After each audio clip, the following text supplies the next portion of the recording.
So you hate your life, and I totally get it because I used to hate my life. And I was having a conversation with my friend, and I came up with a few things of why you may hate your life and why it is actually an easy fix to stop hating your life and to step into the version of yourself to become that person that loves to thrive and loves to live and loves to enjoy their life. Let's get into it. It kind of sucks to be a people pleaser, doesn't it? So you may be a people pleaser.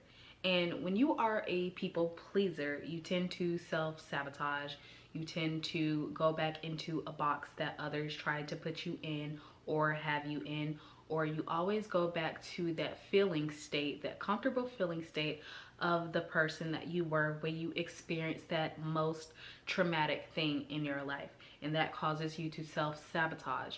And then you go around not understanding why you can't move on, or why there's this nagging feeling internally as to why you have all these excuses as to why you cannot move forward in your life.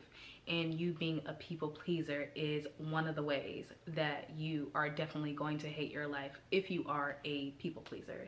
All right, so the next reason why you may hate your life is because you place the highest expectation upon others and the highest expectation upon yourself. Now, what we know by expectation creates excess potential. And now I want to talk about this a little bit more, because excess potential comes from the need to force something into our reality, whether it's force our manifestations, force this business to work, force the person that you're trying to get in a relationship in with to see you for who you think that you see yourself as. But you may be coming off very needy and very desperate, and the energy that comes with that is very oppressive on the other person, if I could say that. And it makes them feel like you are smothering them, or it makes the manifestations kind of freak out because they're like, well, what is this person doing? Like, they're just like coming with so much force. And this is an internal thing, the reason why you may hate your life. So another reason is you start things with a different intent. And back in the day when I used to try to make money doing various things, a whole bunch of things when I was younger, I had about like 5 little businesses started up. I was doing them to get money, not in a way to serve or to help others. It was more so like, how much money can I make, and all the things that I wanted. And not to say that this isn't a bad goal like to really have, but I find that why we're here to express, and we're here for our expressions to help transform other people by them observing us into being a greater expression of themselves. So when you come from making a product or making a coaching package or whatever it is that you do, when you come from the space of showing up in your own fullness, that translates to other people that there's no force, there's no resistance there. And people are going to just gravitate to you, your products, whatever it is that you have. But when you're doing things from an intent just for self, you will end up hating the business. You will end up hating that version of yourself, end up hating your life, because there's going to be such a disconnect to the flow of life and the flow of humanity. All right. So the next reason you may hate your life is because you project your insecurities into every situation, and you're already coming into a situation thinking that you're not good enough, or that you don't have this or you don't have that. Before you even get started, you're already beating yourself down with an old concept. So in a way, you could say that your self-concept, your current self-concept, is fucked at the moment. But the thing is, we can fix that. It's pretty simple fix. It's so simple that it's so hard. All right. And how do you fix not hating your life? You fix your self-concept by being present, by living intentionally, by moving in a streamline where there is no resistance. See, one thing that I used to do when I would start something, and even I found myself doing this recently, which inspired me to make this video, is sometimes I would put out a video or a product, or like even if it's just a video on like TikTok or YouTube or something like that, I would make the video, and as soon as I would make the video, I would go watch the views or go look at the views or see if anybody commented or anything like that.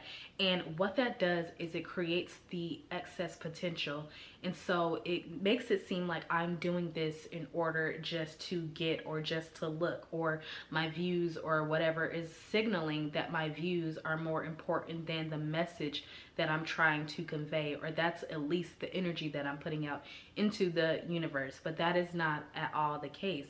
So I realized that I needed to relax and to move on.